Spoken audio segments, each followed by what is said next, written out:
Today, we're looking at a Britain that's losing its wealthiest citizens by the thousands, at European courts making decisions that could rewrite the rules for millions, at a surveillance law that threatens to end private messaging as we know it, and at a country banning religious clothing in schools while claiming it's about freedom. And trust me, what I've saved for the very end might be the most revealing piece of this entire puzzle. I spent years inside one of those big, respected media operations, the kind with the polished studios and the carefully scripted narratives, and I watched day after day as stories got shaped, massaged, bent to fit whatever angle the higher-ups had decided would play best. Eventually, I couldn't do it anymore. I walked away.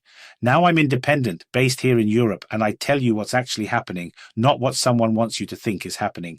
Before we dive in, I need to ask something. If you find value in what we do here, if you appreciate the hours spent fact-checking, cross-referencing sources, making sure we're not feeding you fake news or half-truths, please hit that like button, subscribe to the channel, and if you're able, consider sponsoring us. This work isn't easy. It takes time, it takes resources, and it takes a commitment to accuracy that a lot of outlets just don't bother with anymore. Your support keeps this operation running, and please stick with me until the end, because that's where I've placed the most eye-opening part of today's episode. So let's talk about Britain first, because something remarkable just happened in a British courtroom, and it tells you everything you need to know about the contradictions tearing through the country's legal system right now. The government tried to deport a man, a German citizen, a Muslim named Saleh Hussein Hamid. He'd been arrested for drug dealing, for dangerous driving. He had a criminal record that should have made this an open and shut case, but the court said no. Why? Because he doesn't speak German well enough, and because the court argued he might face persecution from far-right groups if he's sent back to Germany. Let me pause there for a second, because this is where things get interesting. Britain is in the middle of a severe crackdown on illegal immigration. In 2025, they've introduced penalties that can send people to prison for up to 20 years if they're caught entering or staying illegally. The rhetoric is tough, the policies are harsh, and the public pressure is intense. But then you get a case like this, and suddenly the system ties itself in knots. One of the judges actually said, "We cannot sacrifice a human life for the sake of bureaucratic rules." That sparked outrage, obviously, from people who believe deportation laws should be enforced consistently, regardless of the sob story. Here's the question nobody wants to answer directly. If the courts can block deportation on grounds of language barriers and hypothetical threats, what does that say about the entire framework? You're essentially creating a system where the more reasons someone can find to claim vulnerability, the less likely they are to face consequences. And this isn't just a legal debate. It's become a lightning rod for broader arguments about how Britain integrates migrants, how Germany handles its own far-right problem, and whether humanitarianism has become a loophole that undermines the rule of law. Parliament is debating it, the media is shouting about it, and the public is divided down the middle. But here's where the story gets even more intriguing, and it's something most coverage is missing entirely. While Britain is fighting over whether to deport one criminal, it's hemorrhaging its most valuable citizens in record numbers. And I'm not talking about a few hundred people, I'm talking about an exodus that should be setting off alarm bells at the highest levels of government. Are you starting to see the pattern here? Stay with me. According to Henley and Partners, one of the leading firms tracking global wealth migration, Britain is set to lose 16,500 millionaires in 2025 alone. That's more than any other country in the world, more than Russia, more than China, more than anywhere. These are people who control assets worth £66 billion, and they're packing up and leaving. Why? Because the tax regime has become unbearable, because the investor visa program that used to attract wealthy migrants has been scrapped, and because, frankly, other countries are rolling out the red carpet with better offers. And it's not just the ultra-rich. Britain is also seeing a net outflow of around 257,000 young professionals and students every year. These are the people who should be building the next generation of businesses, staffing the hospitals, teaching in the schools, driving innovation. Instead, they're heading to Europe, to Australia, to the Middle East, anywhere that offers better prospects and lower tax burdens. Experts are calling it the highest immigration rate in a decade, and they're right to be worried. One analyst put it bluntly: Britain has always been a magnet for capital, but now it's pushing away its best people. Think about the irony for a moment. The government is desperately trying to keep out people it doesn't want, while simultaneously driving out people it desperately needs. You couldn't design a more self-destructive immigration policy if you tried. But wait, Because this contradiction isn't unique to Britain. It's part of a much larger story unfolding across Europe, and what's coming next is going to make you question everything you thought you knew about privacy and freedom in the digital age. The European Union is about to pass a law that could fundamentally change how we communicate online. I'm not exaggerating. This isn't some minor regulatory tweak. This is a proposal to require every digital service operating in Europe, including Telegram, WhatsApp, Signal, all of them, to scan every single private message you send, every text, every photo, every voice note. The official justification, fighting the distribution of content related to the exploitation of children.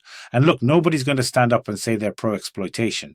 That's not the issue. The issue is what happens when you build a surveillance infrastructure this massive and this invasive. Experts are sounding the alarm, and they're using words like catastrophic and unprecedented. This law would effectively end encryption as we know it. Right now, when you send a message on Signal or WhatsApp, it's encrypted end-to-end, meaning only you and the recipient can read it.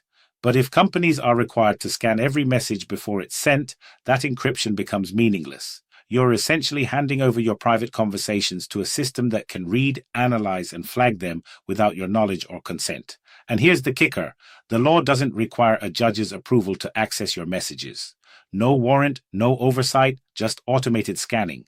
Signal and Telegram have already said they'll pull out of the European market if this goes through. They're not bluffing. Their entire business model is built on privacy, and if they're forced to compromise that, they lose their reason for existing. But the bigger question is what this means for hundreds of millions of Europeans who rely on these platforms every single day. Are you starting to see why I said this could rewrite the rules? And we're not done yet. Not even close. Germany, Austria, the Netherlands, they're all voicing concerns about this law. And for good reason. These are countries with historical memory about what happens when governments gain too much control over private communication. They understand that once you build a surveillance system like this, it doesn't just sit there quietly doing one narrow thing. It expands, it gets repurposed, it becomes a tool for monitoring dissent, tracking activists, silencing opposition. The European Union likes to present itself as a defender of human rights and personal freedoms, but this law tells a very different story. It tells a story about a bureaucracy that's willing to sacrifice privacy on the altar of security. And that's a trade-off with consequences we may not fully understand for years. Now, while all this is happening, the European Court of Justice just dropped a ruling that's going to send shockwaves through conservative governments across the continent.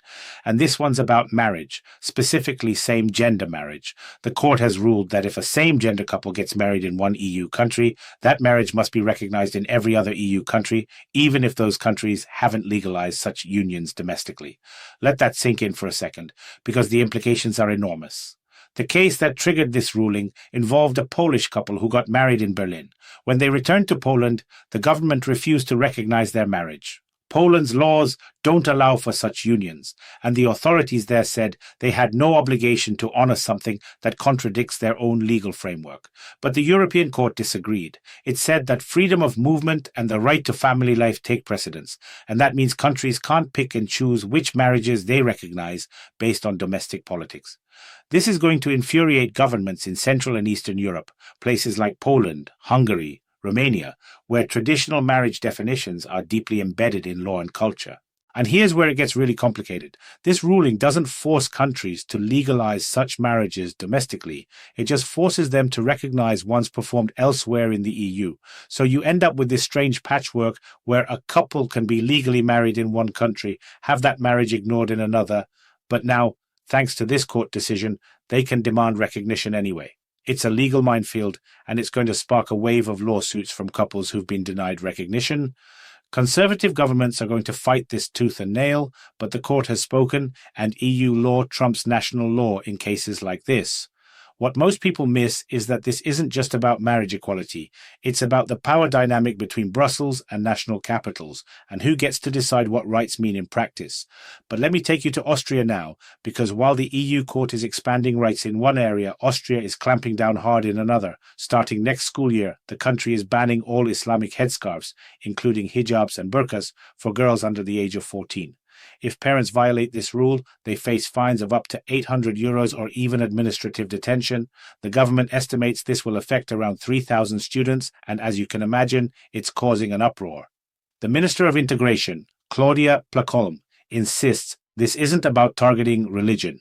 She says it's about protecting young girls from pressure, from radicals who want to impose traditional dress codes on children who are too young to make that choice for themselves.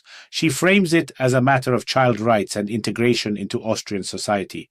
But Islamic organizations and opposition politicians see it very differently. They say this is discrimination, plain and simple, that it violates religious freedom, and that it's a political move designed to score points with voters who are nervous about immigration and cultural change. Here's what strikes me about this debate.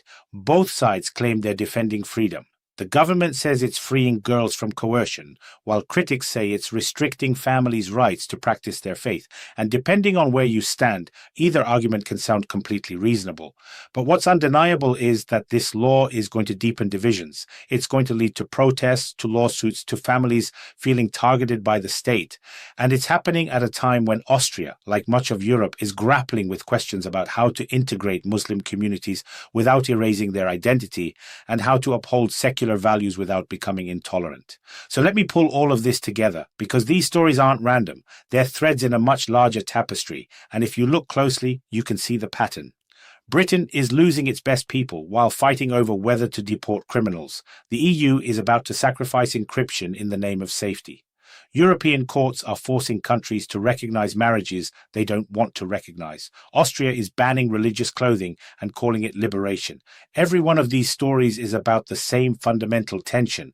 Where do we draw the line between individual freedom and collective security, between personal rights and state authority, between tolerance and order? And here's the thing nobody wants to admit out loud. There are no easy answers. You can't just say freedom wins or security wins, because every choice comes with trade-offs. If you let the courts block deportations based on humanitarian concerns, you undermine the rule of law. If you enforce deportations ruthlessly, you risk sending people into danger. If you scan every message to catch predators, you destroy privacy for everyone. If you refuse to scan anything, you give criminals a safe haven. If you force countries to recognize all marriages, you override local sovereignty. If you let countries ignore marriages, you create inequality. If you ban religious clothing, you alienate communities. If you allow everything, you risk cultural fragmentation. Europe and Britain are on the front lines of these contradictions right now, and the decisions being made today are going to shape life for millions of people for decades to come. This isn't abstract philosophy. This is real policy with real consequences, and we're watching it unfold in real time. If you found this analysis valuable, do me a favor. Like this video, subscribe to the channel, and consider supporting us. We're out here doing the hard work of making sense of a world that often doesn't make sense, and your support is what makes that possible. Drop a comment and let me know what you think about these developments, because this conversation is far from over, and neither are the shockwaves rippling across this continent.